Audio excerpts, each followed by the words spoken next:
Good evening, everybody, and welcome back to a very, very special Mrs. Pie. I am so excited because we're continuing the WildFlowers series. And remember, y'all, this is where we're talking to women who's faced adversities. They came out stronger with grace, a heart full of gratitude. And tonight, I'm so excited. I'm having Nikkia Washington join me. How you doing, Nikkia? I'm doing lovely. I'm so happy to be here. I'm honored that you're here. I do have to give a quick shout out to folks because we're on StreamYard, as most people know. But for those of y'all who don't know, we also are on Parade Deck Live TV and also Apple TV. So I wanted to say hi to everybody who's on Facebook, LinkedIn, YouTube, Twitter, and also Parade Deck Live TV.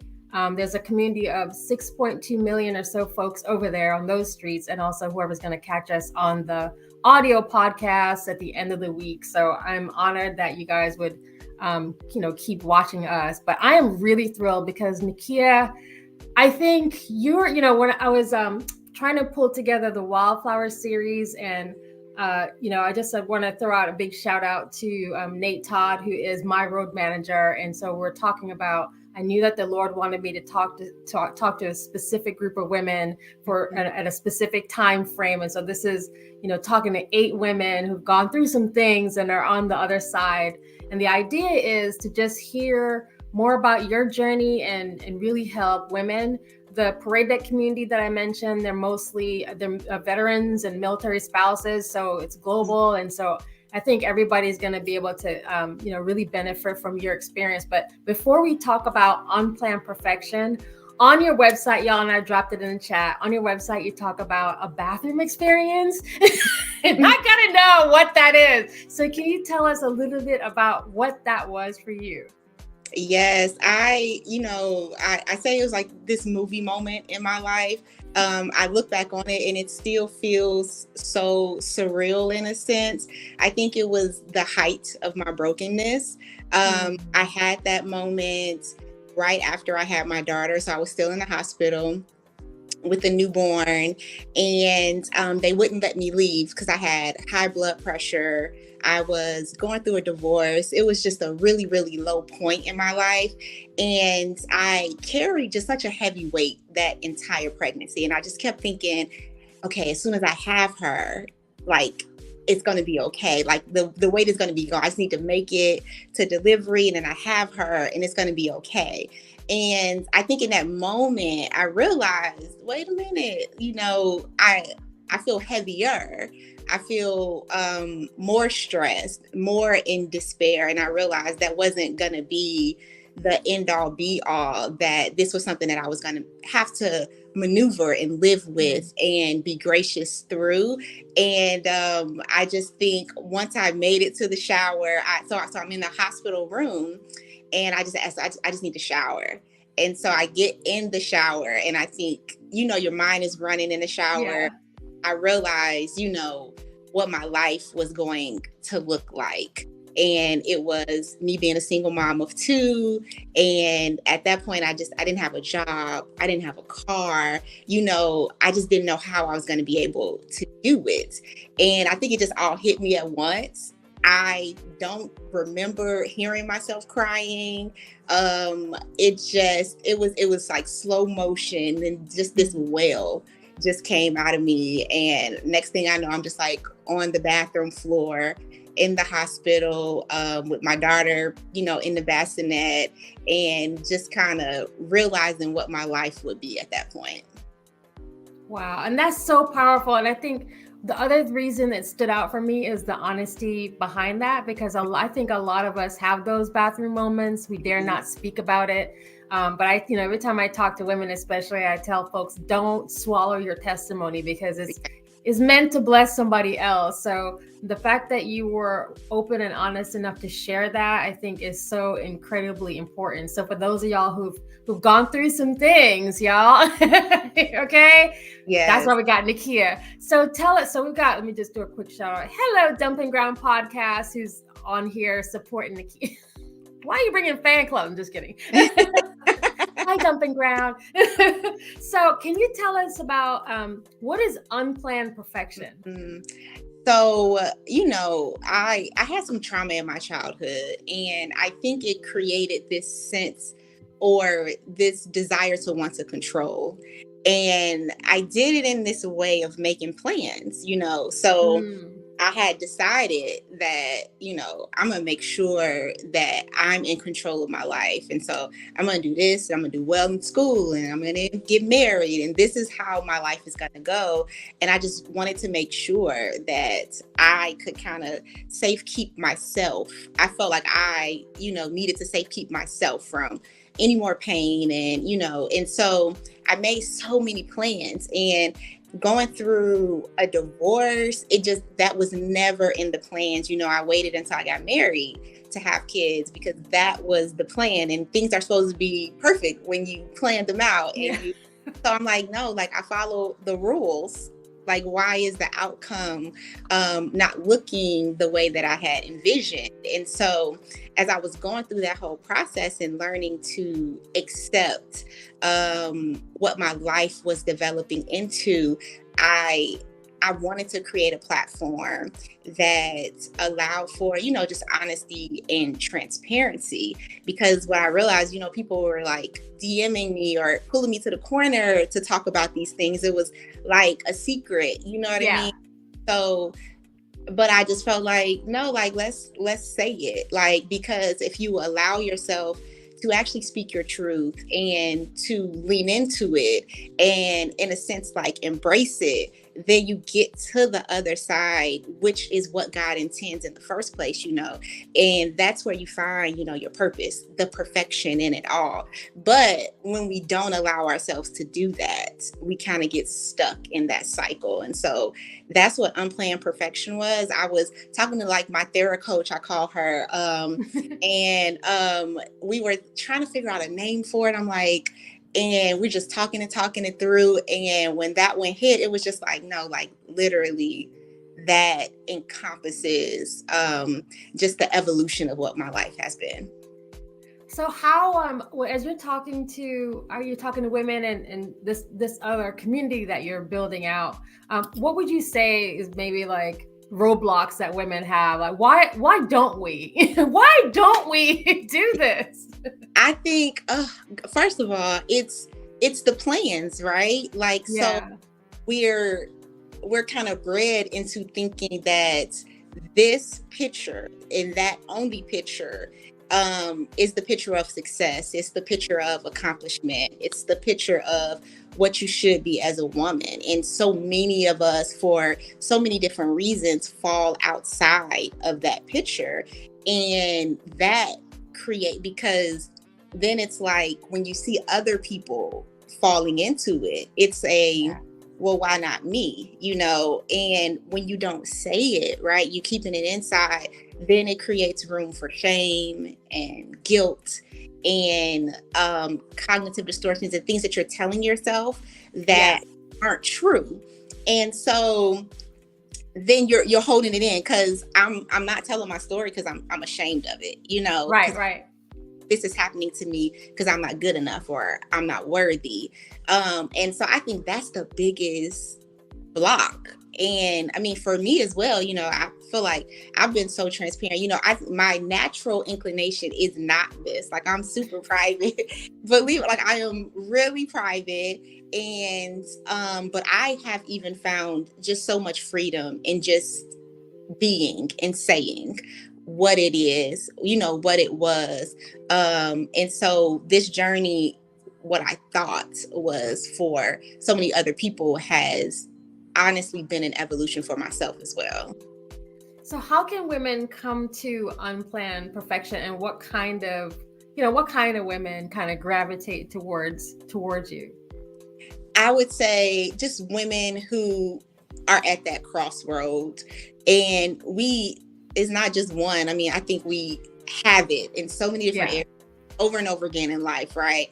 And something happens that wasn't what you planned, what you wanted, what you desire, and you have to make a choice what you do with that. And I think our first inclination is to want to fight it, not accept it, to lean out instead of leaning into it, run away, kind of go and hide, all things that I've just been guilty of doing. And I think that first step is just radically accepting whatever that is. Like making yourself stop trying to fight whatever has landed on your lap, and the fight of the whys and the fight of why me and not them, and the fight of, but God, I thought you said, and the fight of faith, and all of those things prevent us from actually taking that whole evolution, through that process. So I always say, the first step is always accepting, kind of putting your weapons down, your guards down, and just being like, let me just accept what is, I love that. I have this image in my head. I carried around this image a lot, where for me, especially spiritual women of God, we talk about being armored up, and I actually have an image here in my office. It's an image depicting me, but fully armed, but kneeled and in a resting position, because I think we're so caught up with the fight and trying to survive, especially as women. But there is a point where you kind of have to put your armor down. I love the fact that even putting the weapons down just for a minute and just accepting the situations that you're in, and then you can come up with whatever the plan is after that, right? Yes. And so many times, and I think during that time period, I wasn't hearing God a lot. Because everything was just so cloudy. But I was so clear, like, that he wanted me to be still. Yes. And it was just so uncomfortable for me, because I'm like, hello, I don't have a job, sir. Okay. And I'm a 1-year-old, I need to figure out, where I'm going to work, what's going to happen for me, for us. I don't have the luxury to be still. I need to be fighting. I need to be knocking on doors. I need to be raising money, and I have never felt an intimacy that I did with God as I did in that season, because I was totally and utterly dependent on him, but I would have never gotten there if I hadn't just decided to just accept what it was like, and not try to make sense of it, but just accept. And then I feel like after acceptance, then you work into the trust and the faith part.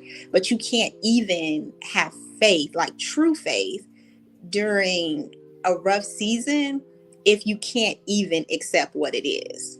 Wow, that's so powerful. And I love the way that you frame it. It's that pause period. And it's painful. Like, we're saying this, y'all, this is a process and a journey. I'm trying to like put all the good words out there. It's a process and a journey, but it does start with just accepting where you are and not doing the blame game, not throwing the darts, literally. Thing, and it's just like, because you can, and you probably would be justified, and you could name like 10 people and it's your fault, and you would be right, and I just think it's not a matter of right or wrong, or it really is just what it is, and it nothing ever moves past that point if we just never get to the point where we're like, all the ugly of it, all the pain, all the confusion, like literally just allowing yourself to just accept that and what that means for you, Yeah. How would you characterize where you are today? Just a place of contentment, I literally, and what's so crazy, I talk to people all the time, and I'm like, let's be clear. Yes, I wrote a book, but yes. I'm still lifing. Like I'm not.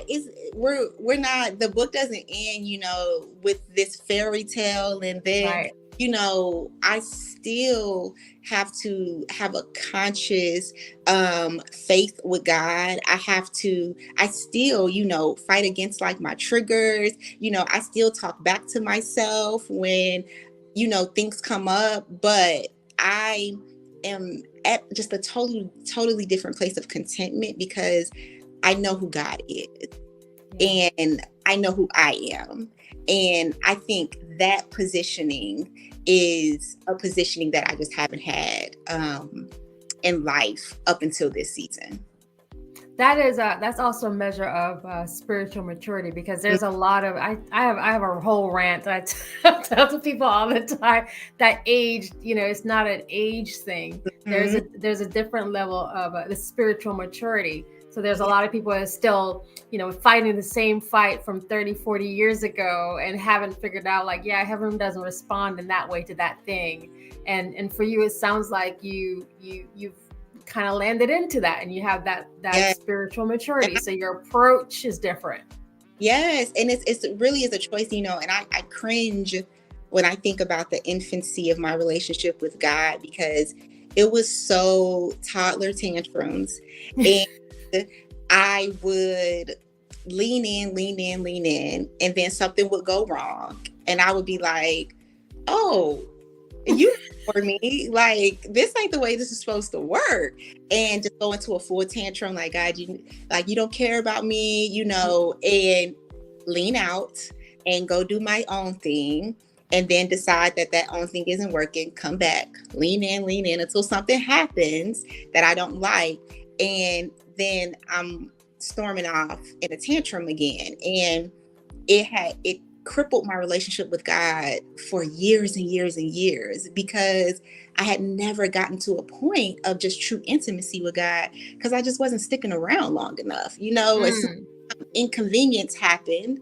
that I felt like shouldn't happen to me, or that I felt like God shouldn't have allowed, then I'm huffing and puffing and packing up my stuff, putting my Bible in the drawer, closing it, and for however long, and then I got to start back over, Yeah. and finally getting to that point where I'm like, girl, enough, like, either you trust God or you don't, and either you believe his word or you don't. And I remember I was having this conversation with one of my girlfriends, hey Robin, but she was like, all of this just boils down to, what do you believe about God? That's right.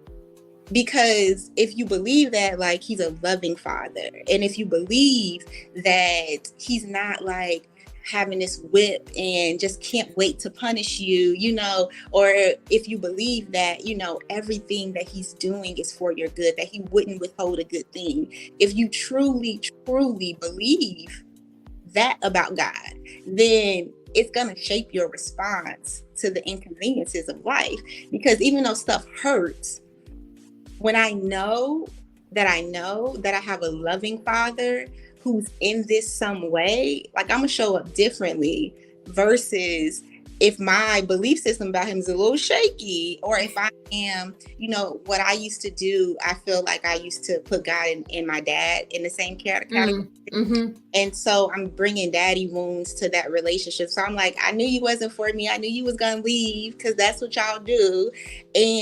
But God is not my earthly father. You know what I mean? Right. And That's so right.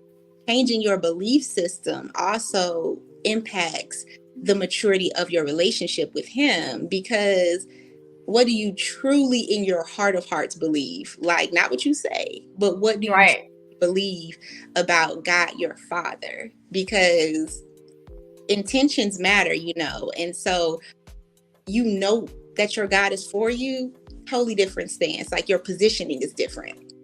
I love that. Can you give some advice to women? Now we're going to talk about what we say about ourselves. Can you give some advice around how we talk about ourselves, and even as we're in the situations? Because again, you made the point that it could be easy to start throwing out the darts, and it could be justified. But what would you say around that? So I think just going back to, I think sometimes we just make it so much more complicated than what it is. And for me, I recognized, or I did some work and had to realize, like, hey, what are your wounds? Like, what's still eating at you from childhood? Like, and I realized, like, okay, I have like this worth wound thing, and I need to go back and reestablish what I believe about my worthiness, and finding scripture that literally speak to who you are, who God says you are, how he looks at you, how he adores you, doing something simple as like getting a book to do devotions that is literally just targeted to whatever your thing is. Like if it's rejection, if you like, ugh, like I'm just really having a hard time with believing that good things will happen for me, or if I'm just having like whatever it is, like do some work, like ask yourself the hard questions, ask the people around you who you trust, and then that thing, just targeting in on it. You know, you wake up in the morning saying the scripture that fills in, because you got to fill in those voids with this word, you know. And so, and I think that when you do the work, then when you get those thoughts, they're not just automatic thoughts anymore, right? So what I really recognize, okay, it's a worth thing for you. I started changing what I was telling myself to, or allowing my automatic thoughts to be, because then when something happens, I'm like, my automatic thought is like, see, you know, like you should have known, or those good things don't happen to you. But then I start stopping those thoughts, you know, replacing with what I know the truth is, and calling them out for the lies that they are. And so you start kind of breaking that cycle up, but you can't break it up if you don't have anything to put it. So just start equipping yourself, like with the word, something to say back to it. I think that's like that first step in your stopping automatic thoughts. And so once you start doing it so much, then you'll start realizing your automatic thoughts now are not those distortions. They're actually what God says, you know? Yeah, I love that. I love all of this. It's something I share with folks that I mentor and coach. Is I tell people all the time, I only believe what's true about me. And so it doesn't matter what anyone says, the world says, I don't care who it is, right? I only believe what's true about me. And I know what's true about me based on what God says about me. So so because I feed that into my, you know, my mind, my thoughts, right? Because your thoughts then become your words, and those words become your actions. And, you know, we just kind of live it out, or as the folks say, they manifest it out, whatever, right?